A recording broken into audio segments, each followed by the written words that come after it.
Good evening my dear students. మనం 2 రోజుల క్రితం కామర్స్ క్లాసెస్ అనే అంశాన్ని తీసుకుని ఇంటర్మీడియట్ తోటి స్టార్ట్ చేద్దాం అనుకున్నాం. ఇట్ ఈస్ ప్యూర్లీ అనే practical basis.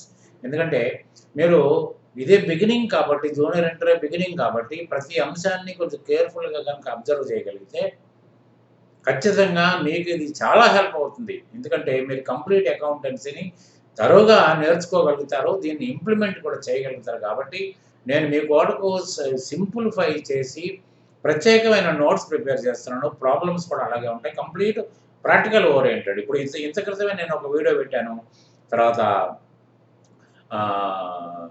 Telugu academy, reality of Telugu academy writers అని, దాంట్లో ఎన్ని తప్పులు ఉన్నాయో మీరు చూసుంటే మీకు అర్థమవుతుంది. ఎందుకంటే తప్పుల తడికలతోటి మనం చదువుకోవాల్సిన పరిస్థితి వస్తుంది.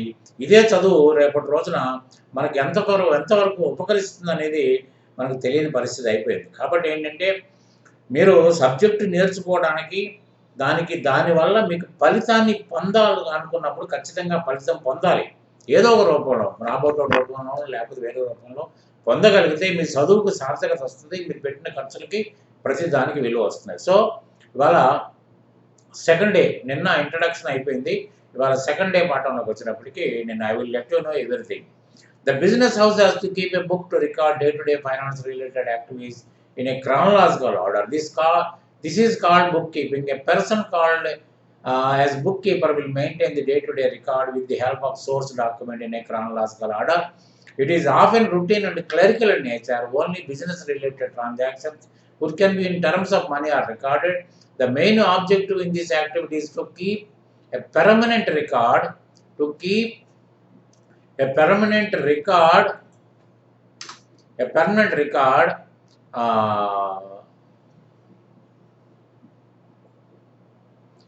Of all the business transactions. అయితే దీని ఉద్దేశం ఏంటంటే ప్రతి బిజినెస్ అతను ఒక బుక్ను మెయింటైన్ చేయాల్సి వస్తుంది. Book keeping means maintaining a record. అంటే మనం ఒక బుక్ మెయింటైన్ చేసి దాంట్లో day to day transactions in a chronological order. Morning లేచాము, 10 గంటలకి షాప్కి వెళ్ళాము, 10 గంటలకి మనం ఎవరికో 1000 రూపాయలు ఇచ్చాము, తర్వాత 2000 రూపాయలు మనకు వచ్చినాయి, 5000 రూపాయలు బ్యాంకు పంపించాయి. In chronological order, item by item మనం కనుక రికార్డ్ చేసుకున్నట్టయితే it will help a lot to take a decision. అంటే ఒక నిర్ణయం చేసుకోవాల్సి వచ్చినప్పుడు ఇది మనకి రికార్డు పనికొస్తుంది. ఎందుకంటే ఇవాళ ఒక 4 ఐటమ్స్ గుర్తుపెట్టుకోవచ్చు, రోజుకో 4 ఐటమ్స్ గుర్తుపెట్టుకోవచ్చు. కానీ ఒక 10 రోజులు పోయిన తర్వాత డే 1 నుంచి మనకి ఏది గుర్తురాదు. ఎవరికి డబ్బులు ఇచ్చి మర్చిపోయి ఉండొచ్చు, లేదా ఎవరన్నా డబ్బులు ఇస్తే మనం నోట్ చేసుకోవడం మర్చిపోతే రేపొద్దున అతనికి మనకి చెడి పరిస్థితి ఉంటుంది. నేను ఇచ్చాను కదండి మీకు అంటే మనం గుర్తు చేసుకోవడం ఇబ్బంది అవుతుంది. మళ్ళీ అనవసరంగా రిలేషన్ పోగొట్టుకోవడం అనే ఆలోచన వస్తే సరే ఇచ్చారులేండి అని మనమే కాంప్రమైజ్ అవ్వాల్సి వస్తుంది. ఎంత కాంప్రమైజ్ అయినా కూడా అక్కడ అనవసరంగా మనకు ఒక పరువు అనేది అక్కడ పోతుంది. కాబట్టి ఏంటంటే a record is always necessary for a business man to future reference. ఖచ్చితంగా అది ఉండాల్సిన అవసరం ఉంది. అయితే దానికి మరి ఎవరు మెయింటైన్ చేస్తారు? మనం బిజినెస్ చేసుకుంటూ ఇవన్నీ చేయగలిగిన పరిస్థితి ఒక వ్యాపారస్తులకు ఉంటుందంటే కొంచెం కష్టమే. అందుకని ఏంటంటే దాన్ని ఒక క్లర్క్ మెయింటైన్ చేస్తాడు. He will be called as a book keeper. A book keeper means he who maintains the recording work in a book will be called as book keeper. Simple meaning అది, అన్నారా? దీన్ని అసలు book keeping అంటే ఏంటనేది కొంతమంది definitions చెప్పారు. RN Carter అనే ఆయన ఏం చెప్పారంటే book keeping the science and art of correctly recording in the books of accounts all those business transactions that result in the transfer of money or money's worth. అంటే డబ్బుతో సమానమైన విలువ కలిగింది. అంటే సర్వీస్ కానివ్వండి, ఒక ఫర్నిచర్ కొంటాం, దానికి ఒక విలువ ఉంటుంది. 10,000 రూపాయలు పెట్టి ఫర్నిచర్ కొంటే ఆ ఫర్నిచర్ యొక్క విలువ 10,000. దాంట్లో వీ కెన్ మెజర్ ఇట్. ఇది ఒక ఆర్ట్, అంటే ఒక సైంటిఫిక్ వే. అది ఆయన బుక్ కీపింగ్ అంటే వర్ణించాడు. తర్వాత accounting, what is accounting and what is book keeping? Accounting is quite different. So accounting is the process of summarising, interpreting and communicating the finance transaction which are classified in the ledger account.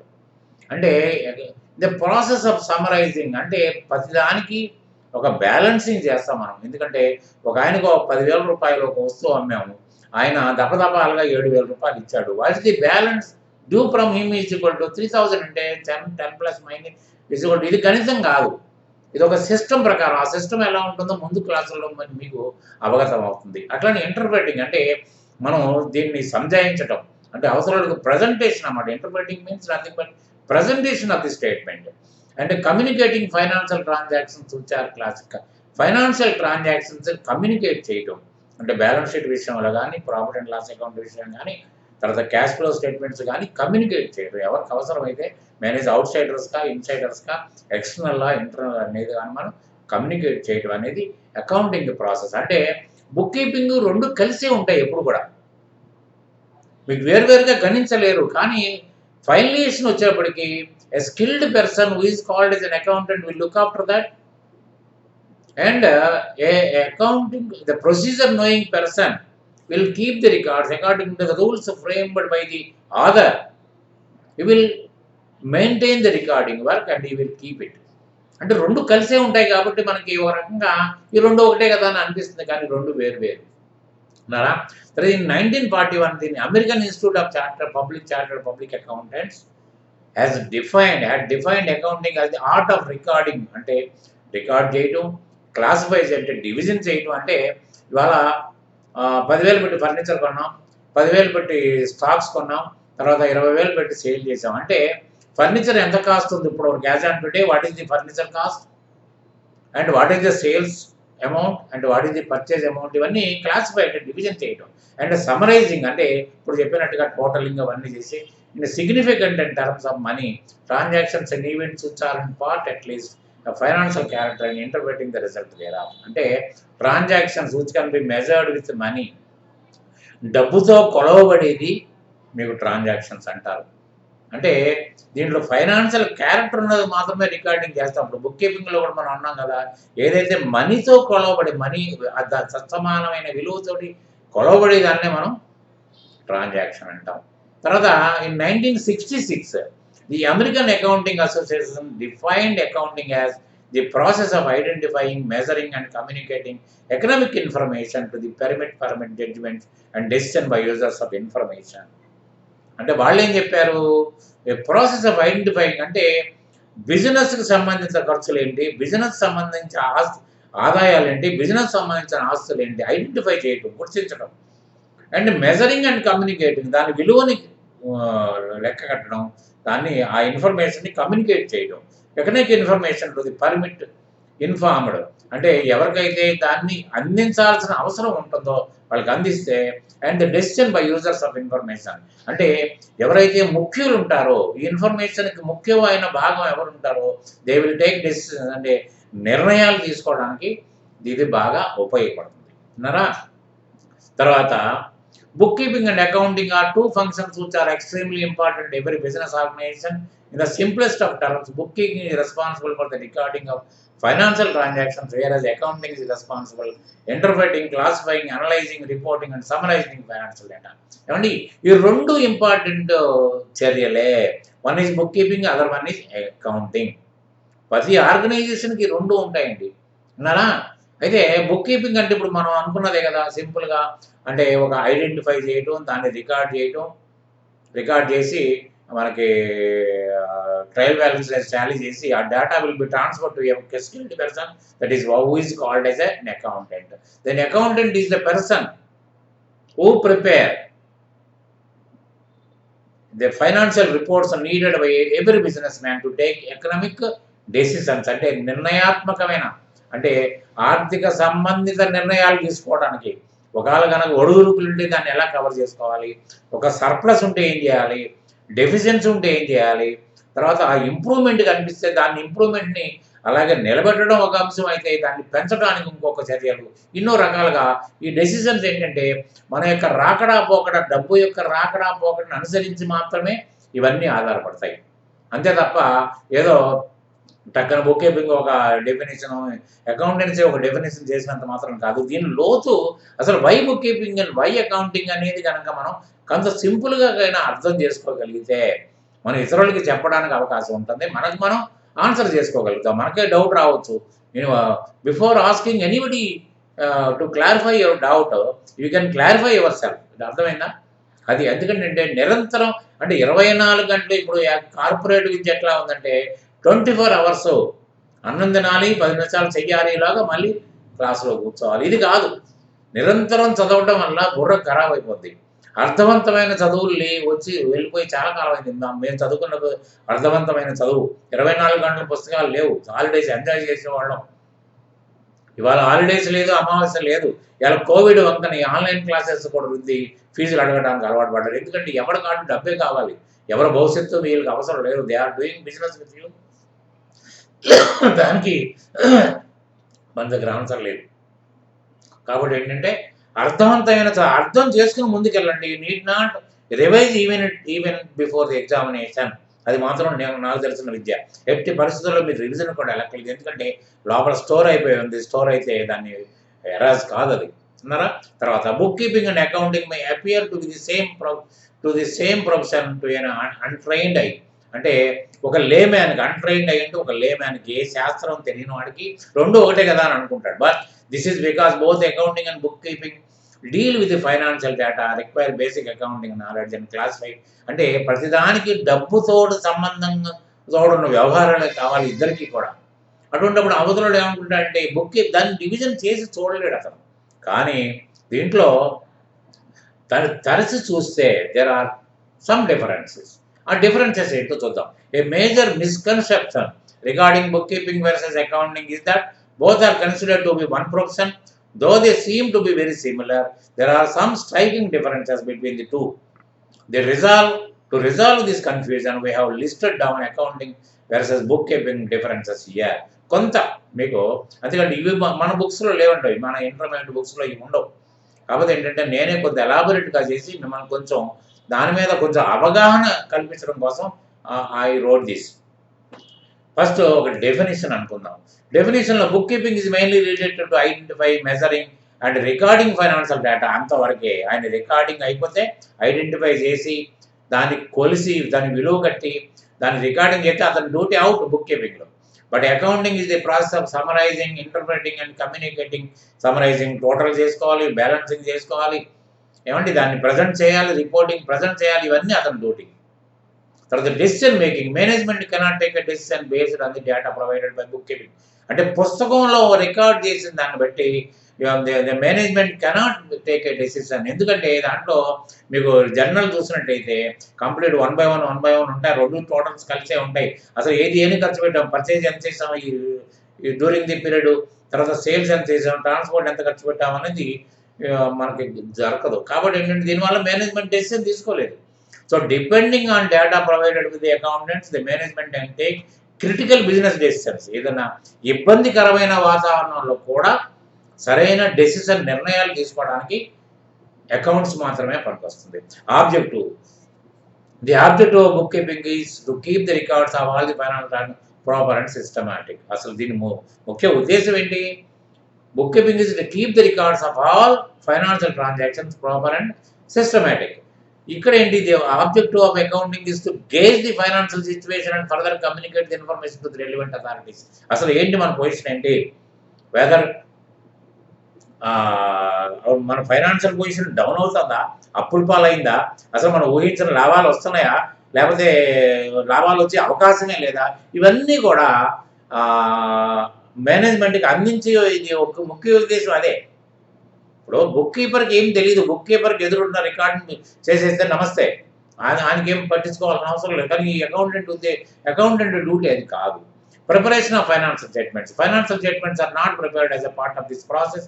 దీంట్లో trial balance తోటి ఆగిపోద్ది. Trial balance is not a part of financial statements.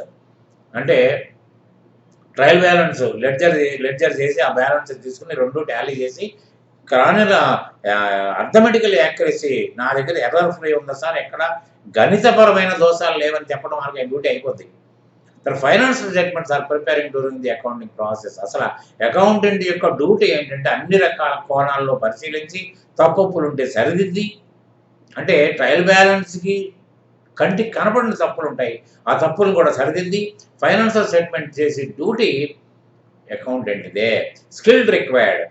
Book keeping does not require any special skills. ఏం అక్కర్లేదు. అంటే జనరల్గా debit credit తెలిస్తే చాలండి. ఆ డెబిట్ ఒకటి క్రెడిట్ ఒకటి తెస్తే the rest of the things will be taken over by the accountant. అసలు ఇప్పుడు అకౌంటింగ్ ప్యాకేజ్ వచ్చేస్తే ఆర్ఎస్ కూడా లేదు. బుక్ కీపర్ లేడు, అకౌంటెంట్ లేడు, రెండిట్ల మధ్యలో గీతే లేకుండా పోయింది ఇప్పుడు. Book keeper can act as an accountant now. తర్వాత accounting require special skills due to its analytical and complex nature. అంటే కొంత కష్టతరంగా ఉంటుంది, కొన్ని సమస్యలు జటిలంగా ఉంటాయి కాబట్టి వాటిని విడదీయాలంటే ఖచ్చితంగా మీకు అనాలిటికల్ విశ్లేషణాత్మకమైన దృష్టితో ఉండాలి. ఇది ఎందుకు జరిగింది, ఇది జరగడానికి గల కారణాలు ఏంటి అనేది తెలియాల్సిన పరిస్థితి అకౌంటెంట్కి ఉంటుంది, బుక్ కీపర్గా అవసరం లేదు. Analysis, the process of book keeping does not require any విశ్లేషణ అనేది అవసరమే లేదు. ఐడెంటిఫై చేసేసి రికార్డింగ్ చేస్తే అయిపోతుందండి డ్యూటీ, అతను there ends the matter. Accounting uses bookkeeping to analyse the and interpret the data and then complies in to reports. దాన్ని complete విశ్లేషించుకుంటాడు, దీంట్లో పొరపాట్లు ఎక్కడ ఉన్నాయా మనం అంటే ఈయన బుక్ కీపర్ యొక్క రికార్డ్ని దాటి ఇంకేమైనా ఉన్నాయా అని చూస్తాడు. అతను దాని ద్వారా he can analyze the thing, he can make such adjustments and he will start preparing the reports. ఉన్నారా? దాని తర్వాత టైప్స్ ఏంటి? Basically there are 2 types of accounting book keeping, single entry and double entry book keeping. విన్నారా? మనకి 2 వస్తాయి మన అకౌంట్స్లో. దీంట్లో అకౌంటింగ్లో the accounting department does preparations of companies budgets and plans, loans. వీళ్ళు చాలా చేస్తారు. వీళ్ళు ఊరికే మీరు ఇచ్చిన డేటా తోటి ఫైనాన్షియల్ రిపోర్ట్ చేసి నమస్తే అని అనరు. They will prepare the budgets required by the business management. They will do the loan documents, everything they will do. వాళ్ళ యొక్క నాలెడ్జ్ దానికి అలా పనికి వస్తుంది. బుక్ కీపర్ యొక్క నాలెడ్జ్ స్కిల్ ఉండదు కాబట్టి అంతవరకే పరిమితం అయిపోతారు. So these are the main differences of book keeping and accountancy. తర్వాత ఆబ్జెక్టివ్స్ ఆఫ్ అకౌంటింగ్ అసలు ఏంటి? What are the objectives? మెయిన్గా ఒకటి, to maintain systematic records. Accounting keeps the systematic records of all the financial transactions of a company or any financial institution. Proper decision making and analysis of profits are impossible if records are not maintained systematically in a company. Even tracking previous transactions or remembering the minute detail of transaction would be impossible without me. అసలు records maintenance main అండి. ఇక్కడ అడుగు పెట్టడం, ఆ అడుగే recording చేస్తేనే అసలు ఏం జరిగిందో అనేది అర్థమవుతుంది. ఈ వచ్చిన ఫండ్ ఎలా వచ్చింది, వెళ్ళిన ఫండ్ ఎందుకు వెళ్ళింది, మిగిలిన ఫండ్ ఎక్కడ ఉంది, ఈ ఆన్సర్లు. వచ్చింది ఎలా వచ్చింది, మన దగ్గర నుంచి బయటికి వెళ్ళింది ఎందుకు వెళ్ళింది, ఆ వచ్చిన దాంట్లోంచి బయటికి వెళ్ళింది పోగా మిగిలింది ఎక్కడ ఉంది, ఏ రూపంలో ఉంది, ఇదే కదా మెయిన్. సో సిస్టమాటిక్ రికార్డు కనుక మెయింటైన్ చేయకపోతే it is quite impossible to track anything. So systematic main objective of accounting is to maintain systematic records. తర్వాత to calculate the result of operations of the business. అసలు ఈ లాభాపేక్ష తోటి business start అవుతుంది, లోకోద్ధరణ కాదు. మరి నేను నిజంగా ఊహించిన ప్రకారం అంటే ఊహతోటే బిజినెస్ పెడతాడు. నేను ఈ బిజినెస్ పెడితే I will get 40% or 35%, whatever it may be, according to this calculation estimation is expectation will be there. So whether I got my estimation or not అనేది చూసుకోవాల్సిన అవసరం ఉంది. లేకపోతే నడుస్తూనే ఉంటుంది, ఆఖరికి మనం జీరో అయిపోయేదాకా నడుస్తూనే ఉంటుంది. To calculate the result of operations of the business. నేను నడిపిన బిజినెస్ యొక్క result. It is impossible to estimate the profit or loss of a business unit. Moreover, without the proper estimation of profit and loss account, it is impossible to make any financial decisions for a business unit. Third one, to ascertain the financial position of the organization. కరెక్టే, బాగానే ఉంది. లాభ నష్టాలు చూసుకున్నారు, బాగానే ఉంది, okay. అసలు financial position ఏంటి, మనం తెచ్చిన అప్పులేంటి, పెట్టుబడితో సహా అప్పులేంటి, సర్వీసెస్ అప్పు తీసుకున్నది ఏంటి, సరుకులు అప్పు తీసుకున్నది ఏంటి, మనం మరి వీళ్ళందరికీ సాటిస్ఫై చేయాలంటే వాట్ ఈస్ ది పొజిషన్ నరా. మరి దీనికి డబ్బులు ఉండాలి కదా, వనరులు ఉండాలి కదా. అంటే అవి దానికే బ్యాలెన్స్ షీట్ ప్రిపేర్ చేస్తాం, అసెట్స్ అండ్ లయబిలిటీ స్టేట్మెంట్ అంటారు దానికి. అంటే మన వనరులు ఎక్కడ ఉన్నాయి, వీళ్ళని తీర్చగలుగుతామా తీర్చలేమా, అది దాని ఫైనాన్షియల్ పొజిషన్ అంటారు. It is to understand that the financial position of business organization అనే proper balance sheet is maintain by the accountant or any other individual of the business unit. ఒక బ్యాలెన్స్ షీట్ని ప్రిపేర్ చేయగలిగిన అయితేనే అప్పుడు చూసుకోగలుగుతాం మనకు రావాల్సిన ఏంటి, పోవాల్సిన ఏంటి, మిగులుబాటు ఏంటి. It is difficult to set future targets without the estimation of. అసలు ముందుకు వెళ్ళాలంటే అసలు ఇప్పుడు మనం ఎక్కడ వేరామై అనేది కనుక తెలిస్తే మాత్రమే నేను ముందుకు వెళ్ళగలుగుతాను. Otherwise I can't go. ఎలా వెళ్ళగలుగుతాను నేను? అసలు నా పొజిషన్ నేను అప్పుల్లో ఉన్నాను సప్పుల్లో ఉన్నాను తెలియకపోతే how can I go? So this is important. అంటే ఒకటి మీరు systematic record, profit and loss అకౌంట్లో పొజిషన్ ఏంటి, అంటే ఫైనాన్షియల్ స్టేటస్ తెలిపి బ్యాలెన్స్ షీట్ పొజిషన్ ఏంటి, తర్వాత informative communicate the information to the users. The ultimate goal of accounting is to provide information that is useful to for decision making. అంటే నిర్ణయాలు తీసుకోవడానికి కావాల్సిన ఇన్ఫర్మేషన్ మనం ఇవ్వాలి. Users of accounting information are generally divided in two categories, internal and external. Internal users are those who within the organization who use financial information to relate to day. అంటే లోపల managers తర్వాత ఆ wing అంతా ఈ information వల్ల day to day decision తీసుకోగలుగుతారు. ఇప్పుడు lockdown position వచ్చింది, ఏం చేయాలి, ఇవన్నీ ఆలోచించడానికి పనికొస్తుంది.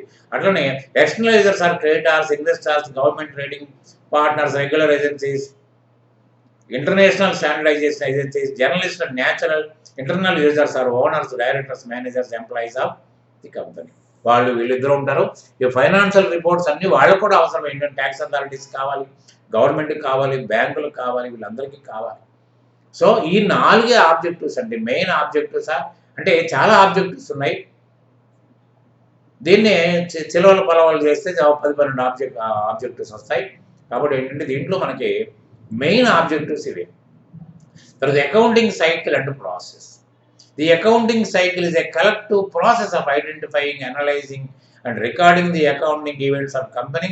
The series of steps begin with a transaction, occurs and end with its inclusion of the financial standard. Additional accounting records used during the accounting cycle include the general ledger and trial balance. Accounting cycle ఉంది. ఈ accounting cycle దానికి చాలా గొప్ప meaning ఉంది. Accounting cycle అంటే ఒక cycle ఉందనుకోండి మనం. ఈ cycle accounting cycle will start on 1st April and ends its journey on 31st March every year. 12 మాసాలు. ఈ సైకిల్ అనే పదాన్ని ఎందుకు వాడారని నా ఊహకు అందినట్టుగా మీకు సమాధానం చెప్పేది ఏంటంటే, ఇలా సైకిల్ మీద బయలుదేరాం, ఒక కారణంతో మనం బయలుదేరాం. ఒక చోటకి వెళ్ళి బాకీ వసూలు చేసుకోవాలి, ఇంకో చోటకి వెళ్ళి ఆర్డర్లు తీసుకోవాలి, ఇంకొక అతనికి డబ్బులు ఇచ్చి రావాలి ఉన్నారా. తర్వాత కస్టమర్ రిలేషన్ మెయింటైన్ చేయడానికి వాళ్ళ దగ్గరికి వెళ్ళి కాసేపు వాళ్ళతో గడపాలి ఒక రోజు. ఇవన్నీ ఉన్నాయి మనకి. కానీ మనం అనుకున్న విధంగా మన సైకిల్ ప్రయాణం సాగదు. మధ్యలో వర్షం వచ్చి ఆగిపోతాం, సైకిల్ పంక్చర్ అయ్యి ఆగిపోతాం. తర్వాత ఇవ్వాల్సినోడు వాయిదా పెడతాడు, తర్వాత వాయిదా పెడితే మళ్ళీ వాడికి ఇవ్వాల్సినోడికి ఏం సమాధానం చెప్పాలో తెలియదు. అట్లనే మనకి వస్తాయనుకున్న ఆర్డర్స్ కూడా పోస్ట్పోన్ అవుతాయి. ఇవన్నీ ఇన్ని రకాల, అంటే ఒకరోజు ఆనందం, ఒక కంట కన్నీరు, ఒక కంట ఆనందం అన్నట్టు ఇన్ని రకాలుగా ఉంటాయి. కాబట్టి బిజినెస్ కూడా అంతే. బిజినెస్ కూడా ఇన్ని రకాలుగా ఎదుర్కోవాల్సి వస్తుంది. కాబట్టి this was named as the title as accounting cycle అని నేను అనుకుంటాను. కానీ అకౌంటింగ్ సైకిల్ మనకి ఎక్కడా కూడా మీనింగే రాయరు, ఏదో రాసుకుంటూ పోయారు అంతే. సో మీరు బుక్స్ చూస్తే మీకు బాగా అర్థం అవుతుంది అన్నారా. సో అకౌంటింగ్ సైకిల్లో మీకు దాదాపు ఒక 8 స్టెప్పులు చెప్తాను, జాగ్రత్తగానండి. ఫస్ట్ ఏంటంటే ఐడెంటిఫై ట్రాన్సాక్షన్స్. అంటే ఓన్లీ బిజినెస్ రిలేటెడ్ ట్రాన్సాక్షన్స్ మాత్రమే మీరు గుర్తుంచుకుని అవి మాత్రమే మీరు రికార్డింగ్ మనకు వస్తాయి. The accounting process begins with identify economic events, అంటే ఆర్థిక, అంటే money related that impact the financial position of the business. The economic events are the ones that can be measured in monetary terms and relate with the business organisation. డబ్బుతో గొడవబడి ఉండాలి, బిజినెస్కి సంబంధించింది అయి ఉండాలి. This is the most important stage as all the following stages depend upon the accuracy with which the business transactions are identified and recorded. మిగతా స్టెప్పులన్నీ కూడా ఈ స్టెప్ మీద ఆధారపడి, ఎందుకంటే డబ్బు యొక్క యూసేజ్, డబ్బు యొక్క సోర్సెస్ ఇవన్నీ దీని మీద ఉంటాయి. కాబట్టి we have to identify the transaction in depth.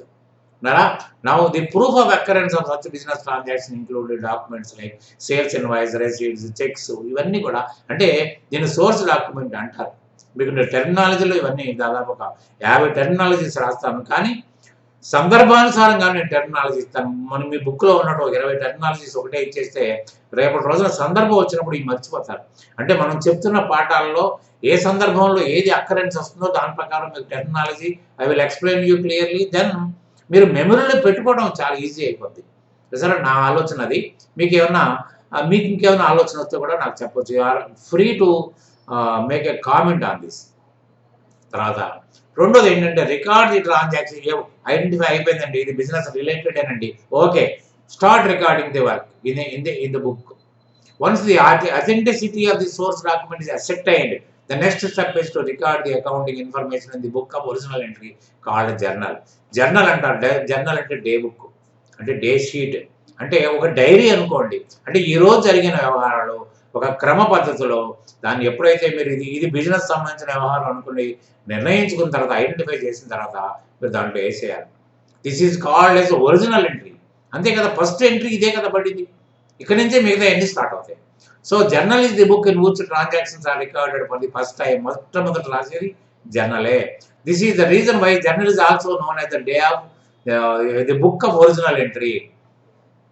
మరా దానికి ఆ పేరు కూడా ఉంది. జర్నల్ మరో పేరు ఏంటంటే book of original entry. Now transactions journal are record in order in which they occur. అంటే ఎట్లా సంభవిస్తే అట్లా రాసుకుంటా పోతాం. The whole excess of recording transaction journal is referred to as journalization. అంటే దీన్ని రికార్డింగ్ యొక్క ప్రక్రియ ఏదైతే ఉందో దాన్ని జర్నలైజేషన్ అంటారు. ఎందుకంటే I'm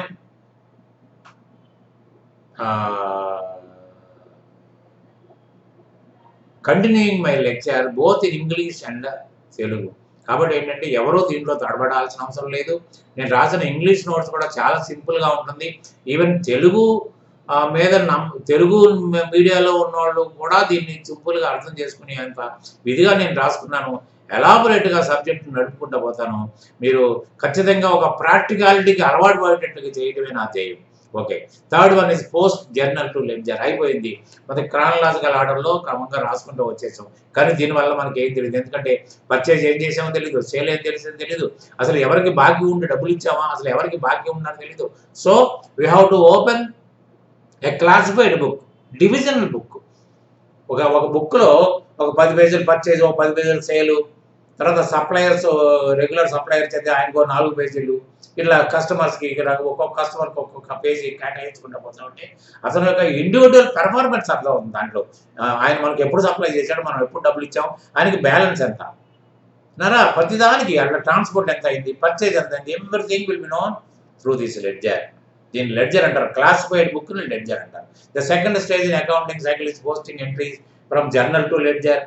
accounting ledger account. Ledger is the principal book of accounting system, whereas journal is the original book of entry. ఇది ప్రిన్సిపల్ బుక్ అండి. ఎందుకంటే దీనితోటే మొత్తం మీరు financial reports you can prepare with this book. This is the principal book. This is the king of records కూడా అంటారు. King of records మొత్తం అన్ని తన కారాగారంలో తన ట్రెజరీలో బంధించి పెట్టుకుంటాడు. ఎట్టంటే అవసరం అయితే అట్టంటే బయటకు తీస్తాడు. So general ledger consist of numerous accounts in which transactions pertaining those accounts are recorded. తర్వాత basically all the accounts involved in the journal entries from form part of ledger. It is one of the most important books of accounting for business. This is because the aggregate result of the transactions. అంటే ఇవాళ ఒక 5 దగ్గర purchase చేసాం, ఇంకో 10 రోజుల తర్వాత ఇవాళ ఓ 10 మంది దగ్గర పర్చేజ్ చేసాం, ఇంకో 5 రోజులు పోయిన తర్వాత మొదట పర్చేజ్ చేసిన దాని నుంచి మళ్ళీ కొన్నాం. అయితే ఈ లెడ్జర్లో ఏమవుతుంది, అక్కడ మళ్ళీ క్రానలాజికల్ ఆర్డర్ వస్తుంది. 1వ తారీఖున కొన్నాం, 5వ తారీఖున కొన్నాం, 7వ తారీఖున డబ్బులు ఇచ్చాం. అంటే ఇండివిజువల్ పెర్ఫార్మెన్స్ దాంట్లో కనిపిస్తుంది. కాబట్టి ఇవన్నీ కూడా క్లాసిఫై చేసి ఆ బుక్లోకి వెళ్ళిపోతుంది. కాబట్టి మీరు ఎప్పుడు పొజిషన్ చూసుకోవాలన్నా you can see it very easily. Each account is open separately in ledger. Further more all transactions pertaining to the account are recorded collectively in the account itself. Posting involves the practice. దీన్ని posting అంటారు. అంటే జర్నల్లో ఉన్న డేటాని తీసుకుని just transferring the data from the original entry book to the ledger, that is journal to ledger. తర్వాత preparing of trial balance ఏంటి అంటే మీరు దీనికి డబుల్ ఎంట్రీ సిస్టమ్ ఒక ప్రాతిపదిక మీద మనం ఈ ట్రయల్ బ్యాలెన్స్ చేస్తాము. అసలు డబుల్ ఎంట్రీ సిస్టమ్ ఏంటో కూడా నేను దీని నెక్స్ట్ క్లాస్లో మీకు I will let you know, I will explain clearly. అంటే ట్రయల్ బ్యాలెన్స్ ఏంటంటే ట్రయల్ అంటే టెస్ట్. ఇప్పుడు మనం ఏదైనా మోటార్ సైకిల్ దాని స్పీడు దాని లిమిటేషన్స్ కూడా ఏం చేస్తాం, టెస్ట్ రైడ్కి వెళ్తాం కదా. ఇది కూడా ట్రయల్ అంటే టెస్ట్. బ్యాలెన్సెస్ అంటే మనం రావాల్సిన బాకీలు 30,000 ఉన్నాయి, ఇవ్వాల్సిన 30, ఈ 30,000 20,000 కరెక్ట్గా అక్యురేట్ అయ్యామా లేదా. ఎందుకంటే 4 2 తీసే 2 కావాలి, కానీ పొరపాటున 4 2 తీసే ప్లస్ చేసామనుకోండి 6 అవుద్ది. అప్పుడు 2 సమానం కావు. ఎందుకంటే డబుల్ ఎంట్రీ సిస్టంలో అది ప్రాతిపదిక. దాని గురించి మీకు చెప్తాను. సో ట్రయల్ బ్యాలెన్స్ టాలీ అవ్వాలి అంటే all the balances from debit side and credit side will be taken on one statement and will be tallied. Agreement అయితే మాత్రమే మీరు ఎర్రర్ ఫ్రీగా లెక్కలు ఉన్నాయి. అర్థమెటికల్ యాక్యురసీ అంటారు దీన్ని. So the closing debit or credit balances in various ledger accounts then go into the trial balance of the business for a particular year. Trial balance is prepared basically to check if debit or credit amounts recorded in the ledger are accurate. Therefore, trial balance is a technique for checking the accuracy of the debit and credit amount recorded in various ledger accounts. ఇది ఒక technique. అంటే రెండు మనం కరెక్ట్గా తీసే free mind తోటి చేస్తేనే తీసివేతలు కరెక్ట్గా ఉంటాయి. డిస్టర్బ్డ్ మైండ్లో చేస్తే కావు. ఆ డిస్టర్బెన్స్ ఉన్నా లేదని తెలుస్తుంది.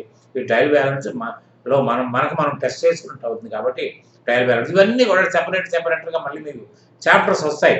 తర్వాత రికార్డింగ్ అడ్జస్ట్మెంట్ ఎంట్రీస్ అంటే ఒక బుక్ కీపర్ చేసిన అకౌంట్సే కాకుండా జనరల్ ఎంట్రీసే కాకుండా మీరు అడ్జస్ట్మెంట్ ఎంట్రీస్ చేయాల్సి వస్తుంది. అంటే శాలరీస్ ఇవ్వకుండా ఉన్నాయి ఈ నెలలో జనవరి శాలరీస్ ఫిబ్రవరిలో ఇస్తారు, ఫిబ్రవరి శాలరీస్ మార్చిలో ఇస్తారు, మార్చి నెల శాలరీస్ ఏప్రిల్ ఇస్తారు. అంటే ఏప్రిల్ అంటే నెక్స్ట్ ఇయర్ బిగిన్ అవుతుంది. కాబట్టి అది ఇవ్వాల్సిన బాకీలుగా తీర్చుకోవడం, వడ్డీలు లెక్క కట్టుకోవడం, ఇవన్నీ కూడా adjustments are so many adjustment. All those things will be taken in to account after adjusting. Again the accountant will prepare and adjusted trial balance. అంటే ఆయన ఇచ్చిన ట్రయల్ బ్యాలెన్స్ ప్రకారం ఆయన చేసిన సోర్స్ డాక్యుమెంట్స్ ప్రకారం, ఓఎస్ఎల్ ప్రకారం, పేన్ స్లిప్ల ప్రకారం, చెక్ బుక్ల ప్రకారం ఈజ్ క్వైట్ ఓకే. కానీ ఈయన అడ్జస్ట్మెంట్లు చేసిన తర్వాత ఇక్కడ ఎక్కడన్నా పొరపాటు చేస్తే మళ్ళీ తన్నుద్ది. అవన్నీ చేసుకున్న తర్వాత దెన్ ఈ will start preparing the financial reports. Prepare adjusted trial balance అది కూడా టాలీ అవుతుంది. తర్వాత పోస్ట్ క్లోజింగ్ ఎంట్రీస్ అంటే మీకు చూడండి, personal account, real accounts will take place in balance sheet and nominal account will not take place in the next year books of accounts. ఎందుకంటే దానికి closing balances ఉండవు. ఎందుకంటే ఇవన్నీ కూడా trading profit and loss account transfer చేస్తాం మనం. కాబట్టి ఏంటంటే మనం trading profit and loss account అనేది ప్రిపేర్ చేస్తాం. దాంట్లో ఈ బ్యాలెన్స్లు అన్ని క్లోజ్ చేస్తే డెబిట్ ఉన్నది క్రెడిట్ చేసి, క్రెడిట్ ఉన్నది డెబిట్ చేస్తే క్లోజ్ అయిపోద్ది. క్లోజ్ అయిపోయిన తర్వాత మీరు ఇంకప్పుడు ఏంటంటే కంప్లీట్ ఆ బుక్ అంతా క్లోజ్ అవుతుంది. ఎట్లా మీకు నామినల్ అకౌంట్స్ రిలేటెడ్ అంటే రెవెన్యూ సైడ్ అంటే అటు ఇన్కమ్ కానీ ఇటు ఎక్స్పెండిచర్ కానీ రెండు క్లోజ్ అయిపోతాయి. అంటే the closing result will be transfer to the concerned capital account. ఎవరైతే పెట్టుబడి పెట్టారో పెట్టుబడి పెట్టిన తనకు మాత్రమే దీన్ని అనుభవించే హక్కు ఉంటుంది. నష్టాలు వస్తే భరించాల్సిన బాధ్యత కూడా ఉంటుంది. కాబట్టి the thing will be transferred to that place.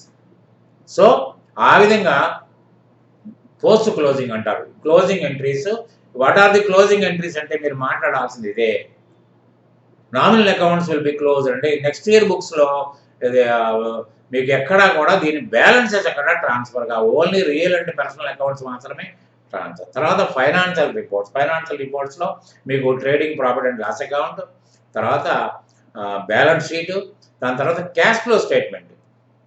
అంటే డబ్బులు రాకడా పోకడా, అంటే ఎలా డబ్బులు వచ్చినాయి అంటే సేల్స్ వాళ్ళు వచ్చినాయా, పెట్టుబడుల వాళ్ళు వచ్చినాయా, అప్పుల వాళ్ళు వచ్చినాయా, ఎవరైనా ఇవ్వాల్సిన కలెక్షన్స్ వాళ్ళు వచ్చినాయా అన్నారా, తర్వాత కమిషన్ వాళ్ళు వచ్చినాయా, ఏ విధంగా వచ్చినాయి మీకు ఆపరేషనల్ నీడ్స్, ఫైనాన్షియల్ సోర్సెస్ వచ్చినాయని తెలుస్తుంది. దాన్ని ఎలా యూటిలైజ్ చేశారో తెలుస్తుంది. అంటే both income statement which contained that trading and profit and loss account, other one is balance sheet and other statement is statement of cash flow. ఈ మూడే financial statements. This is most important.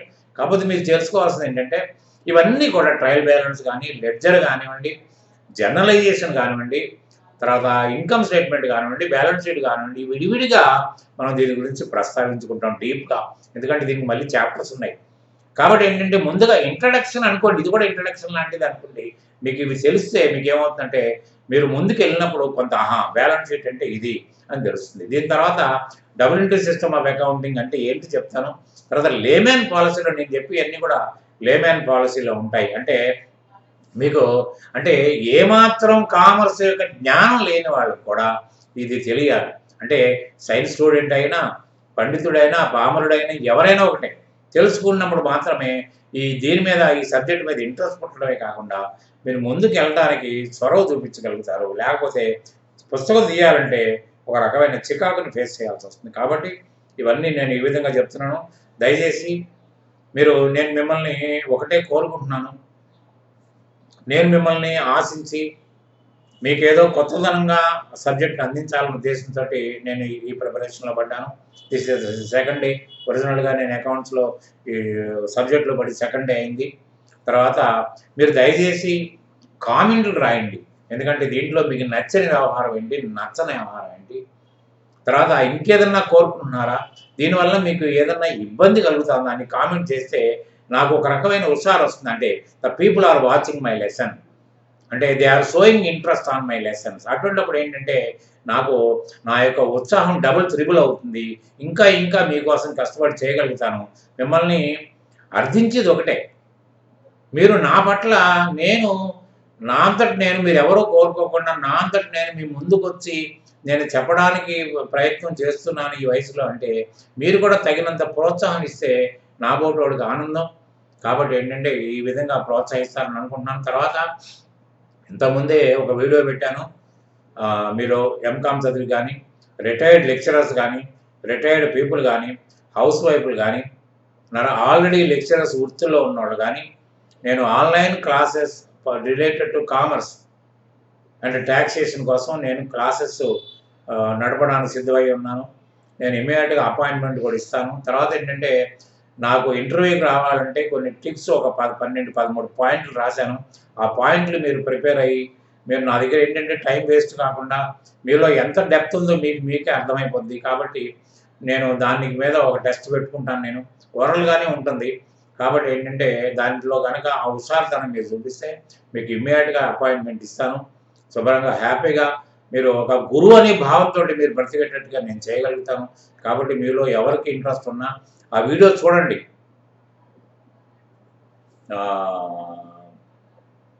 Commerce lecturer appointment అని అది చూడండి. చూస్తే మీకు అర్థమవుతుంది. తర్వాత ఇవాళ ఇంటర్మీడియట్లో తెలుగు అకాడమీలో చేస్తున్న అవకతవకల గురించి కూడా మీకు reality in Telugu academy commerce writers అనేది కూడా ఇప్పుడు ఇంతకింతగా ఒక వీడియో పెట్టాను. దయచేసి ఆ వీడియో కూడా చూడండి.